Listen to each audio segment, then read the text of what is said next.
Hey guys, how's it going? It's Al, week 8 on DraftKings, and we're going to take some time, 45 minutes, an hour, whatever, however long this conversation goes.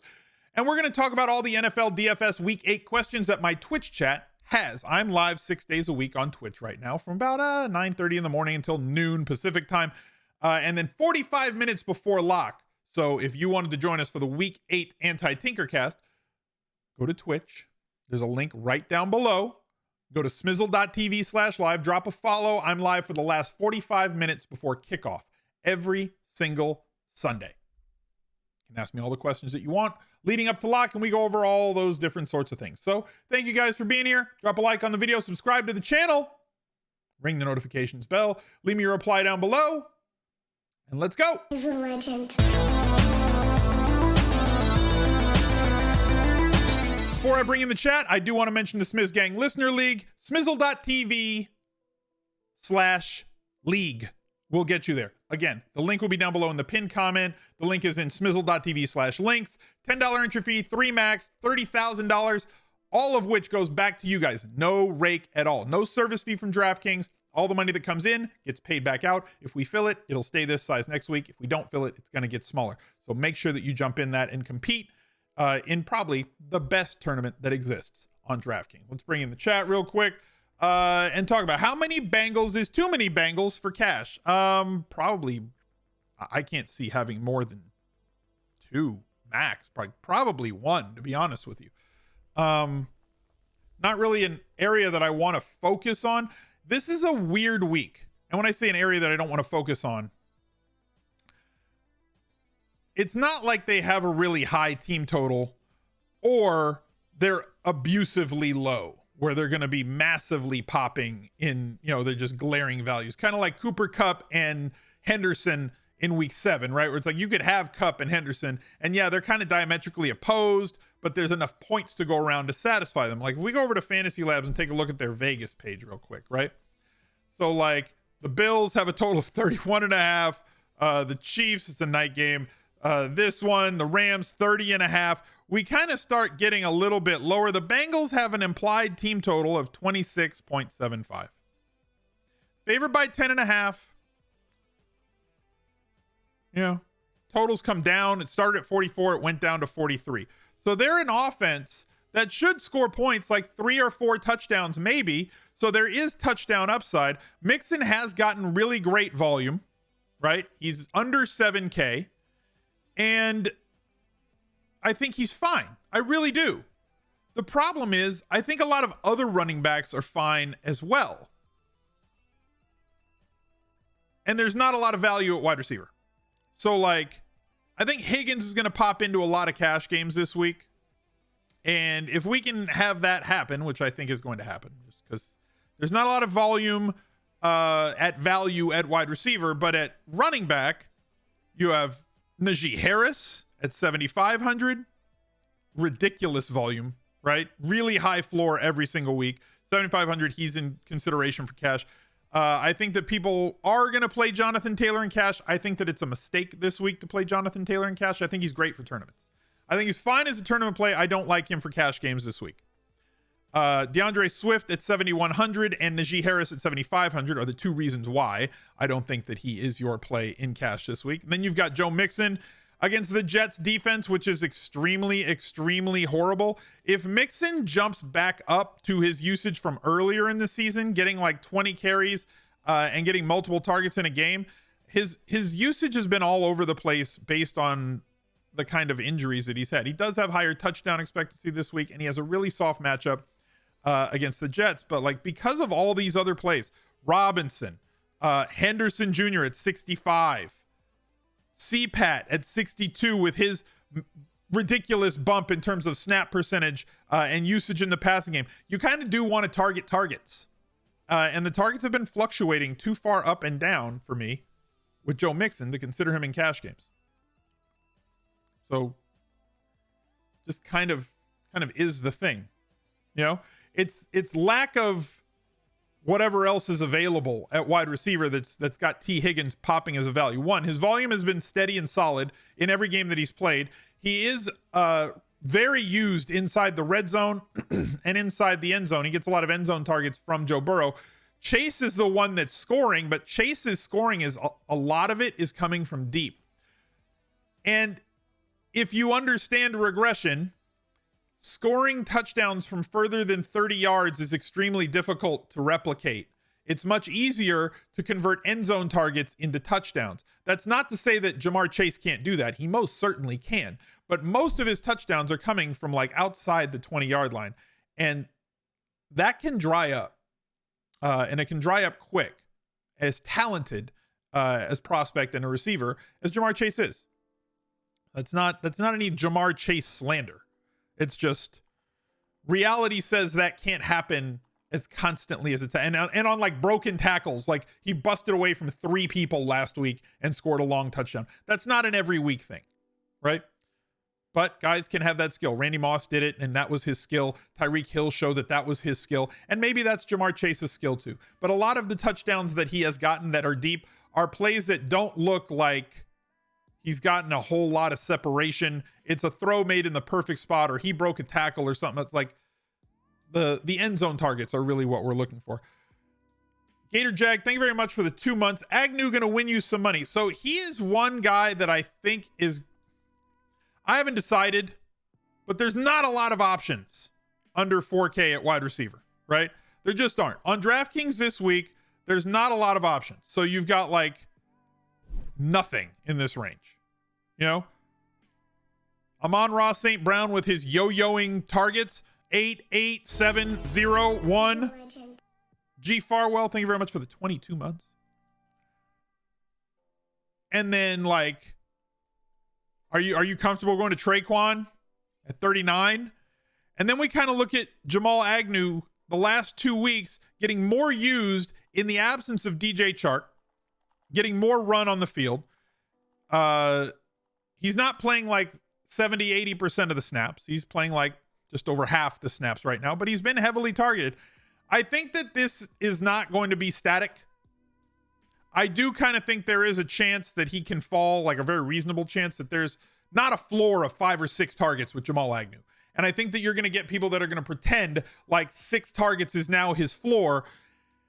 And I think that's going to be a mistake. I think that his floor is 2 targets, but he could get 6 targets. And there's a difference between a guy who should get 6 targets and a guy who could get 6 targets. I think he's fine for tournaments. I'm probably not going to be going that route in cash. I think that cash games is going to be cheap tight end, mid-range wide receiver, get all the running back guys that you can get. So it kind of is what it is. Nothing against Agnew. I think he's fine. I honestly just think he's more of a tournament play than somebody that I would be comfortable jamming into a head-to-head game. How do you force a choice tight end in the flex on RG? You have to build a player group with rules. Basically. Najee's floor is really good for cash. I agree. You think you can get both him and Swift? Are polls working this week? I didn't look in Creator Dashboard to see if they were. If the mods can run a poll, throw the polls up. Start with quarterback if we can do polls. How do I determine the amount of allocation to a given player using an optimizer? That's a salt to taste issue. There are some people who like to have a few of 15 quarterbacks on a slate. There are some people who want to concentrate on a handful of quarterbacks. And there's some people that say, you know what? I'm just going to stack 2 or 3 guys. And if those stacks hit, I'm going to have 50 lineups to 75 lineups that are on that double stack in different variations with a whole bunch of different other varieties thrown in and mixed in as secondary stacks or as one-off values or whatever. And when those stacks hit, I'm going to have the best chance of getting it. So like, it's a salt to taste issue. I can't tell you how much of one running back you should have. How much of a wide receiver should you have? Those are all like, how much salt do you like on your pasta? How much butter do you like to put on toast? How much peanut butter and jelly do you put on a peanut butter and jelly sandwich? That's up to your personal taste. What is the best color tie? If that makes sense. Salt on pasta? You don't put salt on your pasta? Are you kidding? You don't season your food? Just eat bland food? Ew. Season everything.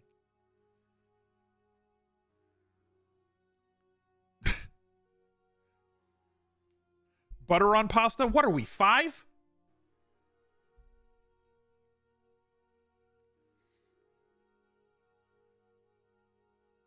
All right, see, this is not a food stream.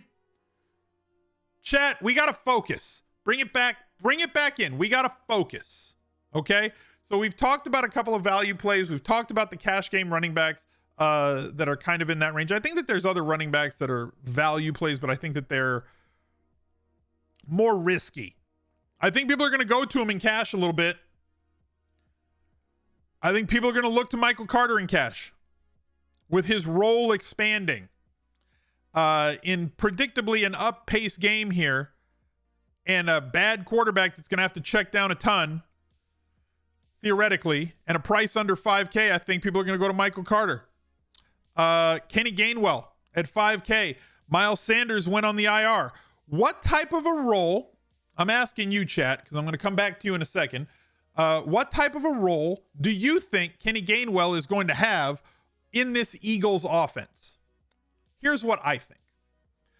I think that Kenny Gainwell's role is going to look a lot like Chase Edmonds' role. Plus. Right? I think he's going to look a lot like Chase Edmonds, but with more usage inside the 10. I think that they're not going to hand him the ball. I think that he's not going to get like 80% of the snaps. I think he might get like 55, 60% of the snaps. I think that he's going to get a solid amount of usage in the passing game and creatively in the passing game. So I think maybe 5 to 8 targets from Kenny Gainwell. And targets is a thing that we are doing at running back every year, and specifically this year, and very specifically for value. But what's going to differentiate Kenny Gainwell from a James White, rip, or a J.D. McKissick, or a Nyheim Hines, is that I don't predict that he's going to have these 5 attempts or 30% or to 35% of the snaps. I think he's going to get like 55 to 60% of the snaps, 65% of the snaps, maybe 40% of the running back carries on the Eagles, as well as a really solid market share of the targets, like 15% of Jalen Hurts' targets could be headed Kenny Gainwell's way. And at 5K, I'm sorry, but that's cash game viable if you need it. It's not a cash game lock, but it's cash game viable if you need it. The Eagles are also activating Jordan Howard, which may cut into his touches a bit. Like I said, I don't think that's going to cut into his touches. They're two different. If they're bringing up Howard, Howard is a poor man's James Conner. Are people not going back to Henderson and cash? They should be. At 6,500, they most certainly should be. Tunyon out for season. That sucks.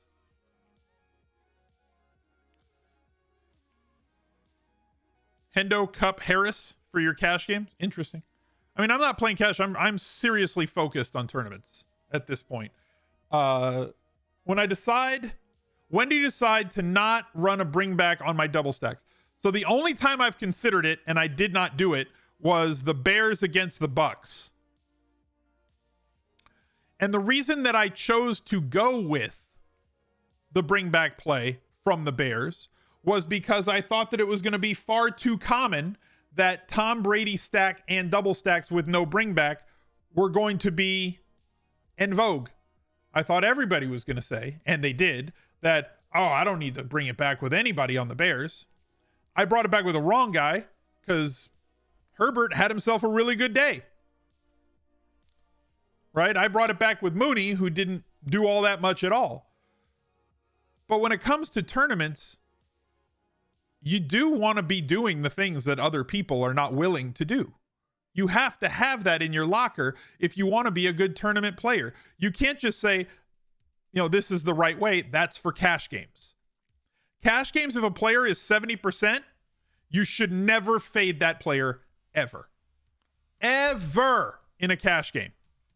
If you tell me that Derrick Henry this week is going to be, he's not, I'm using him as an example.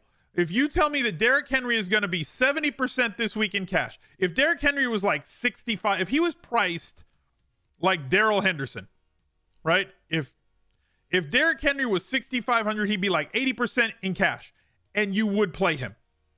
There's no sense to avoiding him, because in a cash game, and I get this question every week, a cash game is anything, to me, I define a cash game as anything that pays out 33% or more of the field. So your triple ups, your 3-man games, your head-to-heads, and your 50-50s. And the extra added caveat that if you're playing in those double ups or triple ups, the first spot in the money pays the exact same as the top spot in the money. You don't have to, there's no scaled payout arc. It's flat. Like, if you don't have to be faster than the bear. I just have to be faster than you. I just have to be in the top, 45% of lineups to beat the rake and beat everybody else. So if a 70 or an 80% player fails in cash game, like Darrell Henderson Jr. last week, right? He didn't have a great week last week. He was 65, 70%. He had 9.5 points. He's irrelevant, because way more than half of your opponents already have him. So you can beat them somewhere else. So they didn't make the mistake of not playing Darrell Henderson. Now, the people that didn't play him, maybe they also made a mistake and their player didn't go off, right? Now, in tournaments, if you're telling me Darrell Henderson was going to be 30, 40%, and he was, and you're like, well, I'm not going to play him because if he goes bad, if he doesn't, if he only has 15 or less points, then I can beat that in a tournament. You are precisely on the right type of play. So tournament and cash thinking has to be different. Is Henderson the best play in cash this week as well? He's right there. But like, people have to get off the assumption that this guy's going to be really highly played in cash, and I need to get off. How common is late swapping cash? For sharp players, extremely common.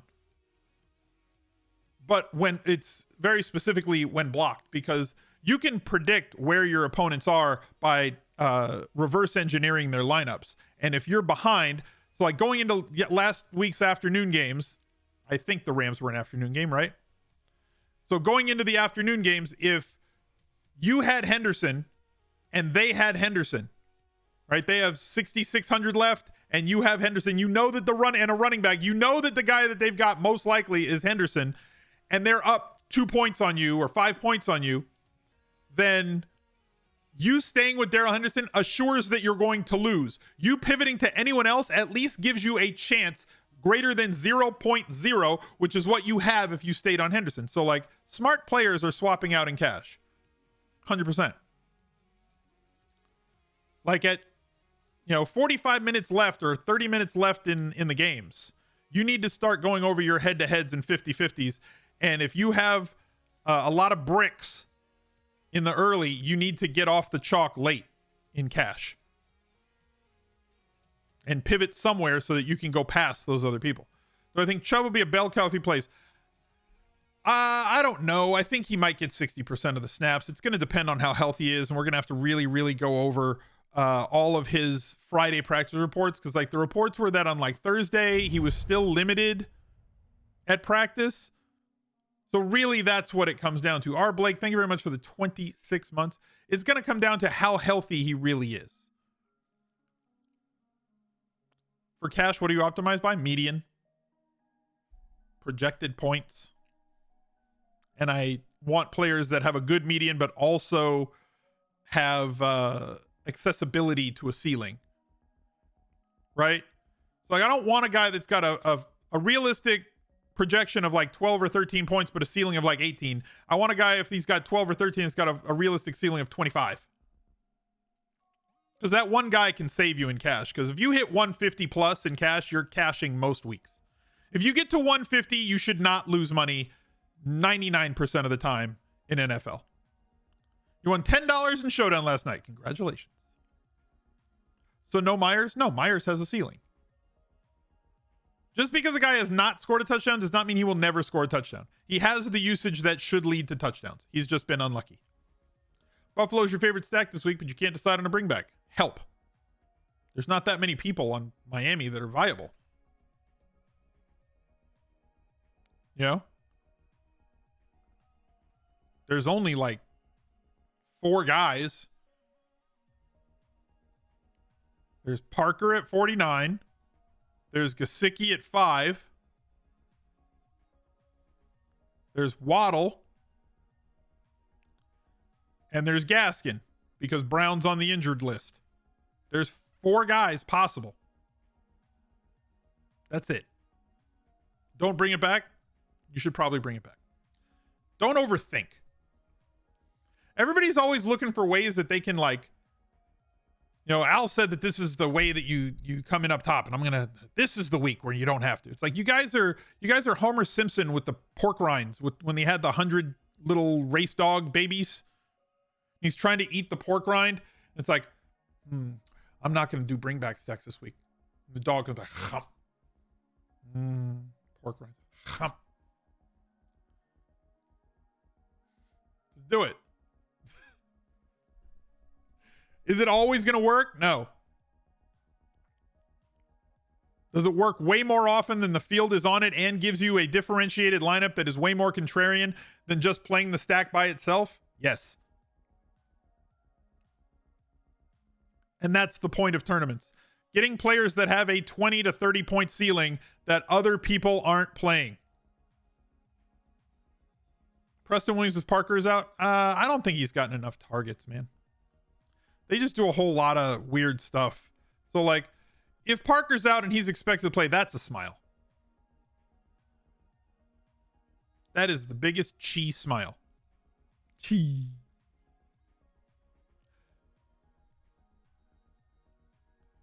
Like, they're running Mac Hollins out there a ton. You know, who knows if they're going to have Patrick Laird active this week. Salvin Ahmed going to get more carries this week now. Focus on the guys that are going to get the majority of the volume. Especially when you're being contrarian. What about a triple Buffalo stack if one is swinging? I'm probably not going to go there. It's very hard for 3 guys to rip in a lineup. It's very hard to get 3 guys to rip on top of the quarterback. It doesn't mean it can't ever happen, but it's difficult.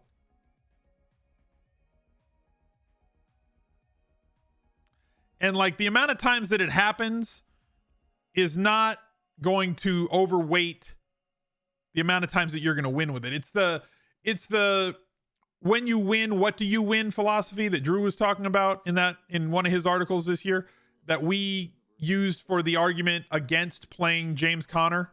When you win, what do you win? Like when James Conner has 2 touchdowns, it's way different than if Jonathan Taylor has 2 touchdowns. You assume Lattimore will shadow Evans. I mean, probably. That's what they've done. Is Diggs with Sanders stack? Diggs and Sanders stack with Allen a bad idea? No, I think it's fine.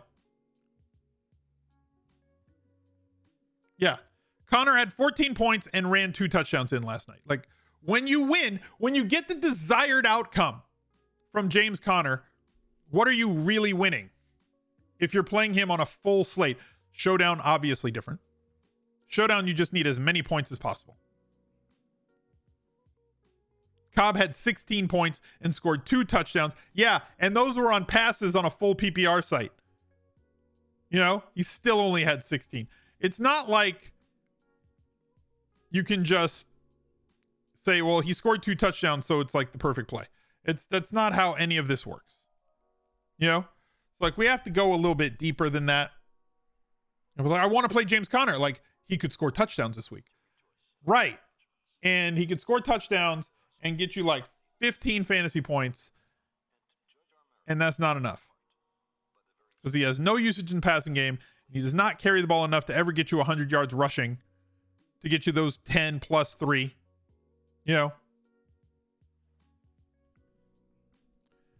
It just kind of is what it is. So, like, wide receiver this week,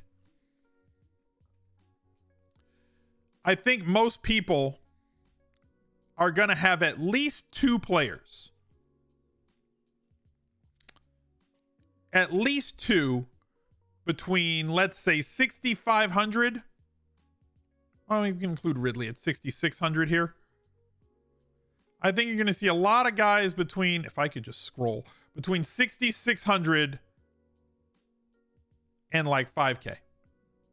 I think that's where the meat is coming from. So like Ridley getting a ton of targets, 4 straight games with double-digit targets, and against Carolina, who has fallen apart both offensively and defensively. Keenan Allen, another good spot for him, coming off of a bye week, has not been consistent with his targets because bouncing all over the place as opposed to being that 11 to 15 target guy every week. Now he's like the 8 to 12 target guy most weeks, but looks like a really good play again this week.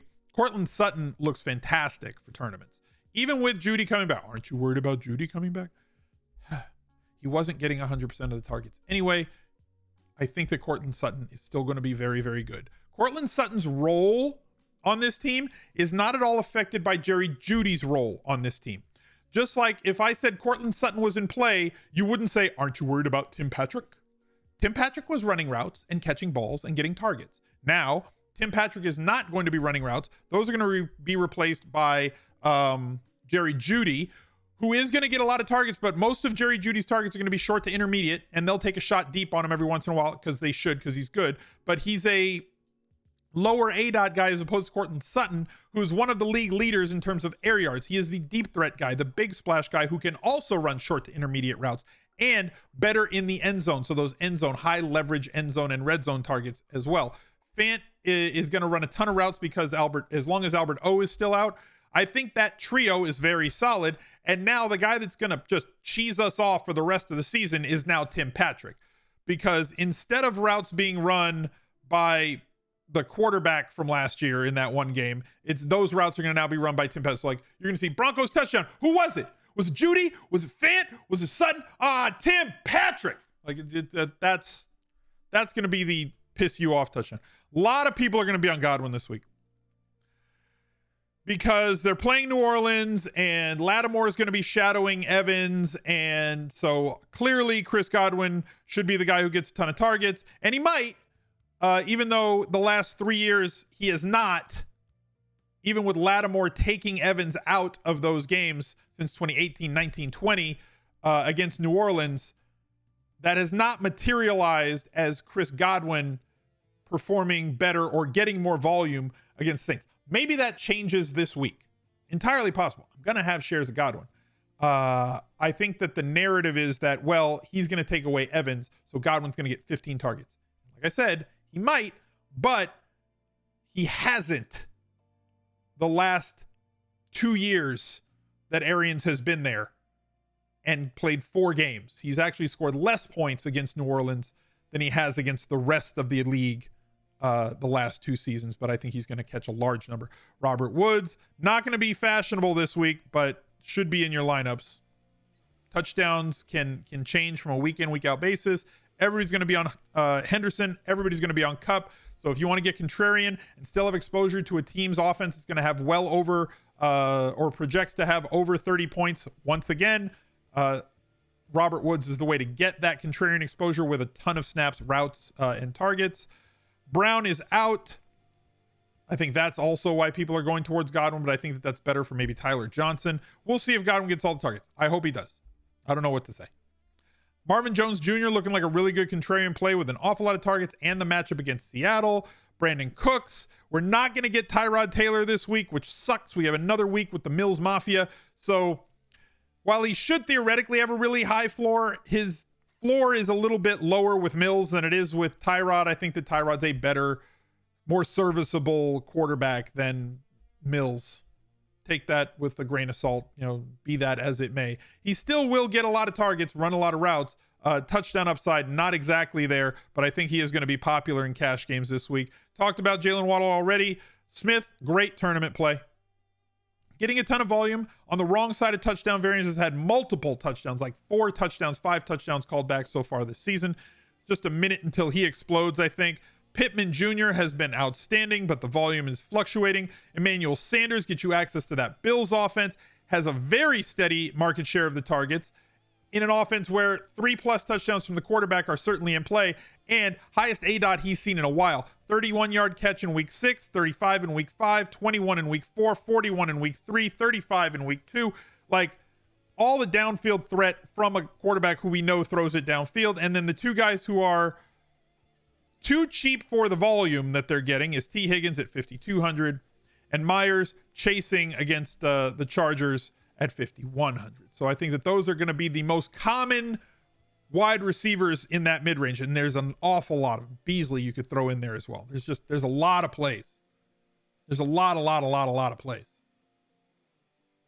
Saints won't be able to pressure Brady. All Tampa Bay wide receivers in line for big games. Okay. I mean, every week. But let's not pretend like the Saints defense is not elite and can't get into the backfield. Brady's great. The Saints defense is great. It's going to be a fun game to watch. We can hope that it's going to be really high, really high scoring. Saints just got back Davenport and Drew. Yeah, like they are an elite defense who is getting healthier. They got two guys back for the Monday night game, right? They got two pass rushers back on Monday. Lenny week, probably not against the Saints, but who knows? As long as he gets volume, he's fine. Tyler Johnson at 3,100 at the third most routes run last week. Yep, that's what I'm saying. You're going to be at that game? Awesome. That sounds fun.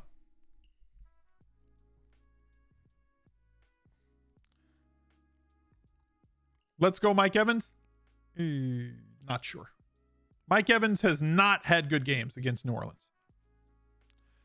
Mike Evans is a ridiculously good wide receiver who has averaged like 11.4 points in the last 3-4 years, fantasy points per game against New Orleans the last 3-4 years, and 18 fantasy points against absolutely everybody else. He just does not perform against them because Lattimore is a tremendous cornerback who just seems to have his number.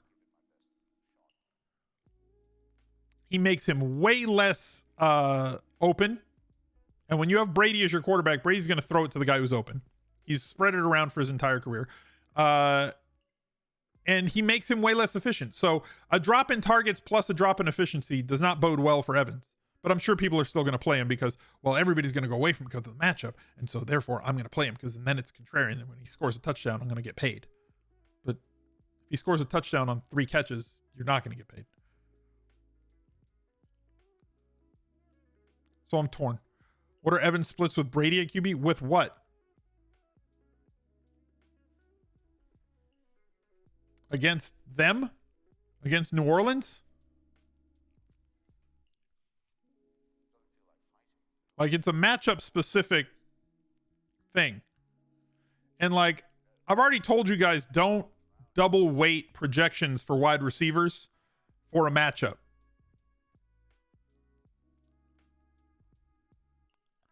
So like the matchup is already baked into whatever projection set you're using. If it's not already baked into the projection set you're using, stop using that projection set, first of all. But like the matchup should be worked in already.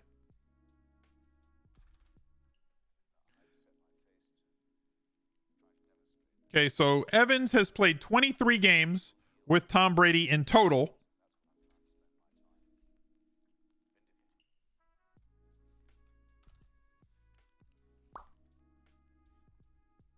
Here.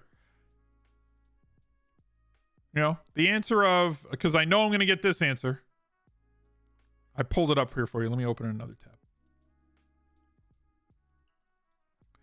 But Al, all those stats with Mike Evans going up against New Orleans were without Tom Brady. But like, what about when he plays New Orleans with Tom Brady? Like, obviously Tom Brady's great. And so Evans is amazing, right? And so maybe it's not Lattimore and you're overthinking it.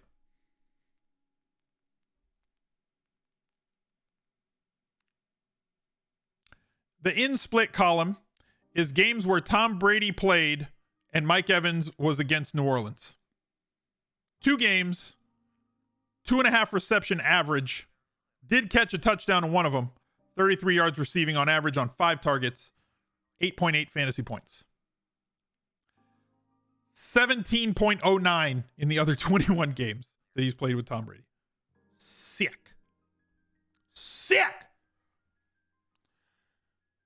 I need help being offered. That's season long. Welcome to the chat, but like, chat can handle that one.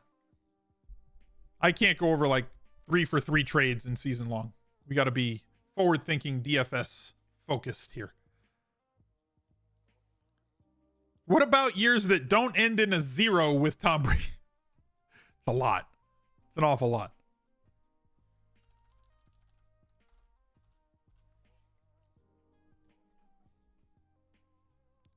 But Al, you just showed us Evans. But like, what about Chris Godwin in games with Tom Brady when they face New Orleans? Clearly, Brady is throwing it to Godwin in those games, right?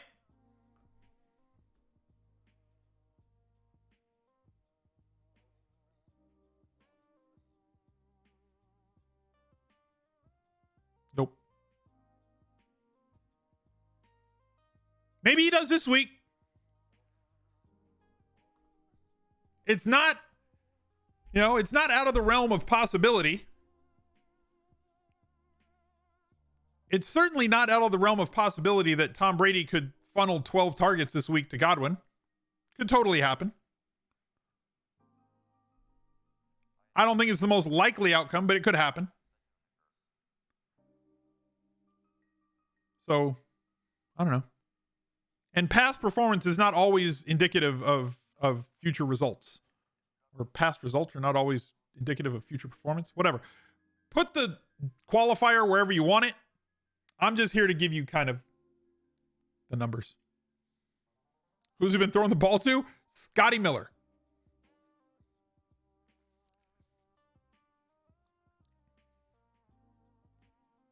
That's why they play the game. Yeah. Look, they're going to move the ball, but the Saints are a really good defense. Why are we only focused on that game? There's so much else out there. Guys, look at all the high totals. Look at all the games that other games on this slate that have high totals. 31.5, 30.5. Yes, the Buccaneers at 27.5, right? They're there. 27, 26, 26, 26, 25. There's a lot of games. You don't just have to focus on that one game. There's so many games. Gabriel Davis for all the marbles. Interesting. Sell me on it. Tell me why. Ain't nothing but a heartache. Tell me why.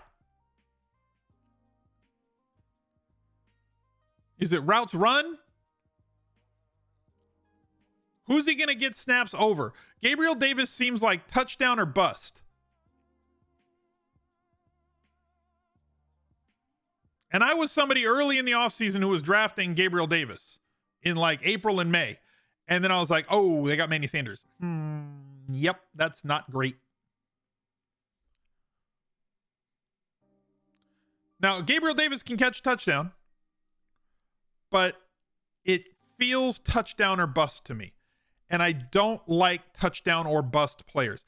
If I play players in tournaments, I want a guy that can get me at wide receiver. I want a guy that can get me 6-7 catches and 115 yards, break 20 points, and not score a touchdown. And if they do score a touchdown, I'm 25 to 30 points.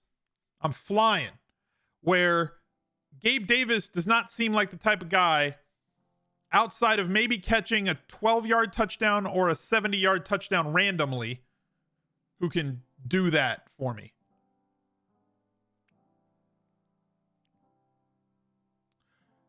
No knocks, saw increased routes last game, and he's been, like I said, he can catch a random 12-yard touchdown. Also, teams are different when they sustain it. The usage is, you got to look at usage this way. Usage is going to break down differently when they lose a key player in the middle of a game versus when they have a week to prepare, right? So, and I don't have this number in front of me, and I wish that I had it, but like, teams don't run 4 wide a whole lot. They honestly just don't. So like, Gabe Davis played 26 of 77 snaps last week. I don't have the snap percentage of how often the Bills are in 4 wide. They play a lot of 3 wide. But I don't have the exact number on me right now. I'd have to look it up. Feel free to play Gabriel Davis if you want him. Like I've said all year long, play whoever you want. You don't have to listen to me. If you think that you found a diamond in the rough and nobody's going to be on it, don't be mad if I don't like, if I'm not on that play, right? If I'm like, I can't get on board with that. You don't need me to agree with you. If you find a play that you like, play it. I'm just saying it's real thin. You need a 40-yard touchdown.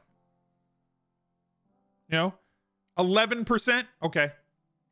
So that's 11% of the snaps that he's guaranteed to be on the field. And not even guaranteed on all of them because McKenzie's going to get some run.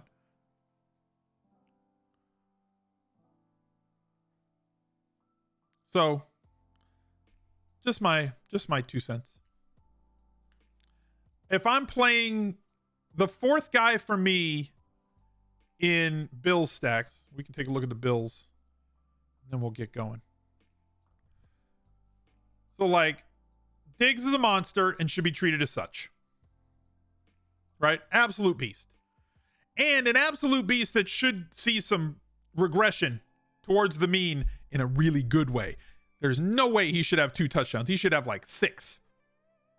Based on volume, air yards, end zone targets, everything else. One of the league leaders in air yards, one of the league leaders in targets, one of the league leaders in end zone targets, one of the league leaders in inside the 10 targets, one of the league leaders in inside the 20 targets. The second half of Steph Diggs' season is going to dwarf the first half of Steph Diggs' season, and he's already averaging 16.4 fantasy points a game. He's going to explode as long as his usage stays the same. If everybody stays healthy on that offense, and Steph Diggs stays healthy, and that offense stays the same, which it should, considering all the continuity that they have and Josh Allen being exceptionally good, Steph Diggs will be amazing in the second half of the season. He will not have 2 touchdowns. He's not going to end the season with 4 touchdowns. Not going to happen. It's going to go way higher. Manny Sanders, already talked about him. He's been outstanding. Beasley, better against zone than man. His usage is going to fluctuate based on the defenses that are out there, but he plays the majority of snaps, especially when they're in 3 wide, and plays the slot snaps. So snop is apparently slot snaps to my brain. That's what that means. And then they're sprinkling in Gabe Davis, right? A little sprinkle. And they're sprinkling in McKenzie. Little sprinkle.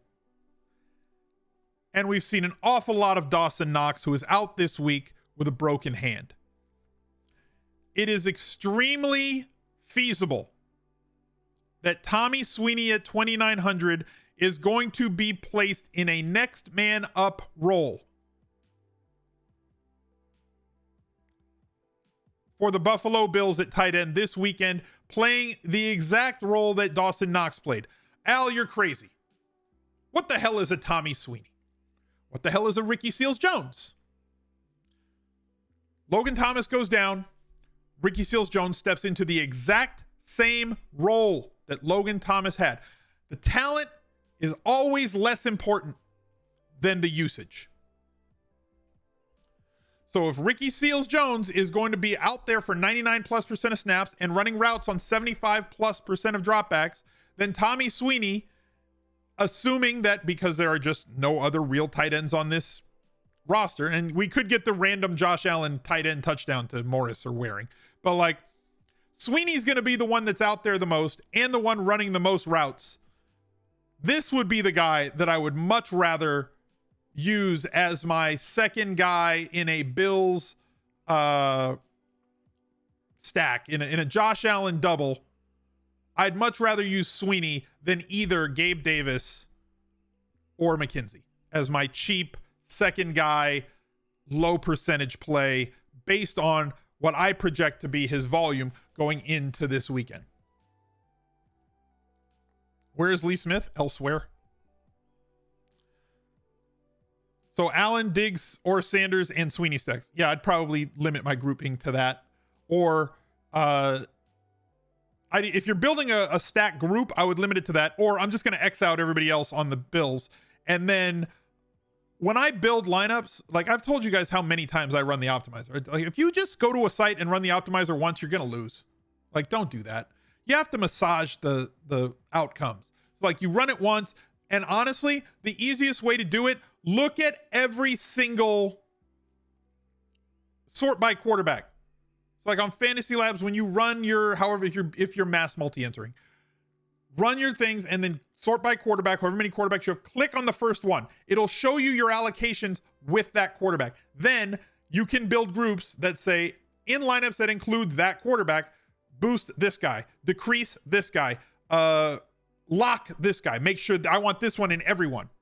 Like if you're like, if you believe, I'm not saying I'm doing this, but if you think that Diggs must be in every Josh Allen stack this week, if you think that Emmanuel Sanders must be in every stack this week with Josh Allen, you can just say, if Josh Allen's in the lineup, make sure that Diggs is in the lineup and then cycle between the other three. You can boost them, you can limit them. But I do that for every quarterback, and I make sure that my double stacks look the way I want. I make sure that my bringbacks look the way that I want, because I analyze everything that the lineup builder does by quarterback, and then I rerun it. Once I'm happy with the first quarterback, I rerun it, then I analyze the second one, then I rerun it, and I analyze the third one.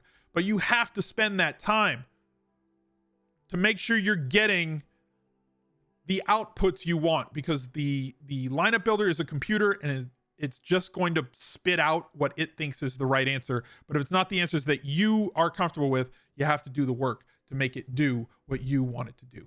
So thank you guys for being here. Drop a like on the video, subscribe to the channel, ring the notifications bell. Look out for another video right there. He's a legend.